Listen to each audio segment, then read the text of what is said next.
Hi అండి, అందరికీ నమస్కారం. Welcome to my channel. ఈ వీడియోలో పెన్షనర్లకు శుభవార్త. సుప్రీంకోర్టు కీలక నిర్ణయము, ఇలా చేయాల్సిందే. మరి ఏంటి పూర్తి వివరాలు అయితే వీడియోలో తెలుసుకుందాం. వీడియో ఎక్కడే కానీ స్కిప్ చేయకుండా ఎండ్ వరకు చూసేయండి. అప్పుడే ఇన్ఫర్మేషన్ పూర్తిగా అర్థమవుతుంది. అలాగే వీడియో చూస్తున్న ప్రతి ఒక్కరు వీడియోకి లైక్ చేయండి ఫ్రెండ్స్. వీడియోని తోటి ఉద్యోగ పెన్షన్ మిత్రులతో షేర్ చేయండి. కొత్తగా చూస్తున్నవారు ఇంకా ఎవరైనా మన ఛానల్ని సబ్స్క్రైబ్ చేసుకోకుంటే వెంటనే మన ఛానల్ని సబ్స్క్రైబ్ చేసుకోండి. దీని ద్వారా నేను చేసే ప్రతి ఒక్క వీడియో మీ వరకు రీచ్ అవుతుంది. ఇక ఆలస్యం చేయకుండా వివరాల్లోకి అయితే వెళ్ళిపోదాము ఫ్రెండ్స్. ఇక విషయానికి వచ్చినట్లయితే, పెన్షనర్ల హక్కులపై సుప్రీంకోర్టు చారిత్రాత్మక తీర్పులు ప్రతి ఒక్కరూ తెలుసుకోవాల్సిన కీలక అంశాలు. భారత సర్వోన్నత న్యాయస్థానం సుప్రీంకోర్టు మరియు వివిధ ఉన్నత న్యాయస్థానాలు ప్రభుత్వ ఉద్యోగుల పెన్షన్ హక్కులకు సంబంధించి పలు చారిత్రాత్మక తీర్పులను వెలువరించాయి. ఈ తీర్పులు పెన్షన్ను కేవలం ఒక ప్రభుత్వ ప్రయోజనంగా కాకుండా ఉద్యోగి యొక్క ప్రాథమిక హక్కుగా స్థిరపరిచాయి. దురదృష్టవశాత్తు ఈ కీలకమైన న్యాయ సూత్రాలపై చాలామంది పెన్షనర్లకు సరైన అవగాహన ఉండటం లేదు. ప్రతి రిటైర్డ్ ఉద్యోగి తమ హక్కులను తెలుసుకొని వాటిని కాపాడుకోవడానికి ఈ తీర్పులను ఇక్కడ అయితే తెలుసుకుందాము. సుప్రీంకోర్టు నిర్దేశించిన ప్రాథమిక సూత్రాలు. మొదటిది, పెన్షన్ దయ కాదు, ఉద్యోగి హక్కు. Pension is a right, not a bounty. Pension అనేది ప్రభుత్వం ఇచ్చే దయ, భిక్ష లేదా బహుమతి కాదు, అది ఉద్యోగి యొక్క చట్టబద్ధమైన హక్కు అని సుప్రీంకోర్టు స్పష్టం చేసింది. ఇది ఉద్యోగి తన సర్వీసు కాలంలో అందించిన కఠోర సేవకు గుర్తింపు ఇచ్చే వాయిదా వేయబడిన వేతనం. ఇలాంటిది ఒక ఉద్యోగి నియమ నిబంధనల ప్రకారం పెన్షన్కు అర్హత సాధించిన తర్వాత దానిని నిరాకరించే అధికారం ప్రభుత్వానికి లేదు. రెండవది, జీతాల సవరణకు పెన్షన్ సవరణకు అవినాభావ సంబంధము. జీతాల సవరణ మరియు పెన్షన్ సవరణలు వేర్వేరుగా ఉండకూడదని, అవి ఒకదానితో ఒకటి ముడిపడి ఉండాలని న్యాయస్థానం నొక్కి చెప్పింది. ప్రభుత్వ ఉద్యోగుల వేతనాలు పెరిగినప్పుడు అదే తరహా తర్కంతో రిటైర్డ్ ఉద్యోగుల పెన్షన్ కూడా సేమ్ అదే విధంగా పెరగాలి. ఈ సూత్రం ద్వారా రిటైర్ అయిన వారికి ప్రభుత్వం పనిచేస్తున్న వారికి మధ్య ప్రస్తుతం పనిచేస్తున్న అంటే సర్వీస్ ఉద్యోగులకి వారి మధ్య ఆర్థిక వ్యత్యాసాన్ని తగ్గించడానికి వీలవుతుంది. ఇకపోతే కనీస పెన్షన్ పరిమితి. రిటైర్ అయిన ఉద్యోగికి చెల్లించే పెన్షన్ మొత్తం అతను లేదా ఆమె చివరిగా పొందిన మూల వేతనంలో అంటే బేసిక్ పేలో కనీసం 50% ఉండాలని సుప్రీంకోర్టు పలు సందర్భాల్లో నిర్ధారించింది.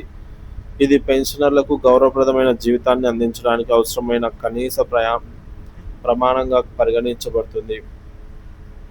ఇక నాలుగోది, ఆర్థిక భారం అనే సాకుతో పెన్షన్ నిరాకరించరాదు. Financial burden is not an excuse.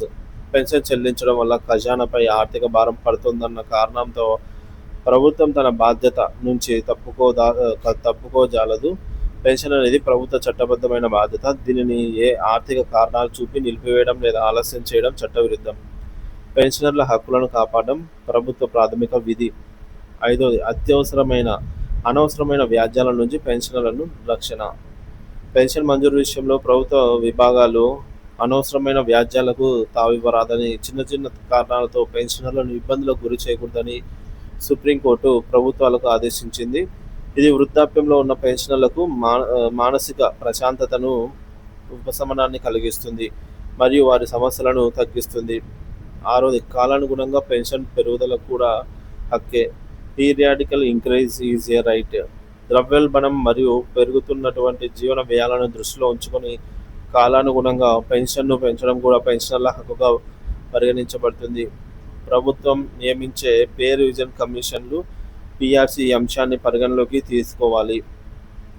ఇటీవల కర్ణాటక హైకోర్టు తీర్పు ఒక ఆచరణాత్మక ఉదాహరణ. ఇటీవల కర్ణాటక హైకోర్టు పెన్షనర్ల హక్కుల పరిరక్షణకు సంబంధించి ఒక అత్యంత కీలకమైన తీర్పునిచ్చింది.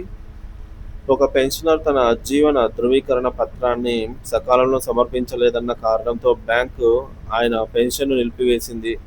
కోర్టు ఆదేశం. ఒకవేళ పెన్షనర్ లైఫ్ సర్టిఫికేట్ సమర్పించకపోతే పెన్షన్ను ఏకపక్షంగా నిలిపివేయడానికి ముందు సంబంధిత బ్యాంక్ అధికారులు స్వయంగా ఆ వ్యక్తిని సంప్రదించి వారు జీవించి ఉన్నారా లేదా అని విచారించాలి. అలా చేయకుండా పెన్షన్ ఆపివేయడం చట్టవిరుద్ధమని కోర్టు స్పష్టం చేసింది. జరిమానా మరియు నష్టపరిహారం. ఈ కేసులో బాధితుడికి నిలిపివేసిన పెన్షన్ మొత్తాన్ని తక్షణమే చెల్లించాలని ఆదేశించింది. అంతేకాకుండా బాధ్యతారహితంగా వ్యవహరించినందుకు ₹1,00,000 జరిమానా విధించింది. ఆ మొత్తాన్ని కూడా 6% వడ్డీతో 2 వారాల్లో చెల్లించాలని ఒకవేళ గడువు దాటితే 18% వడ్డీ వర్తిస్తుందని కోర్టు హెచ్చరించింది. ఈ న్యాయస్థానాల తీర్పులు పెన్షనర్లకు ఒక బలమైన రక్షణ కవచంగా పనిచేస్తాయి. పెన్షన్ అనేది ప్రభుత్వ దాతృత్వం కాదని, అది దశాబ్దాల పాటు దేశ దేశానికి చేసే సేవ, ఉద్యోగి సంపాదించుకున్నటువంటి హక్కు అని ఈ తీర్పులు పునరుద్ఘాటిస్తున్నాయి. తమ హక్కులపై అవగాహన పెంచుకొని ఏదైనా అన్యాయం జరిగినప్పుడు ధైర్యంగా ప్రశ్నించే శక్తిని ఈ తీర్పులు పెన్షనర్లకు అందిస్తాయి.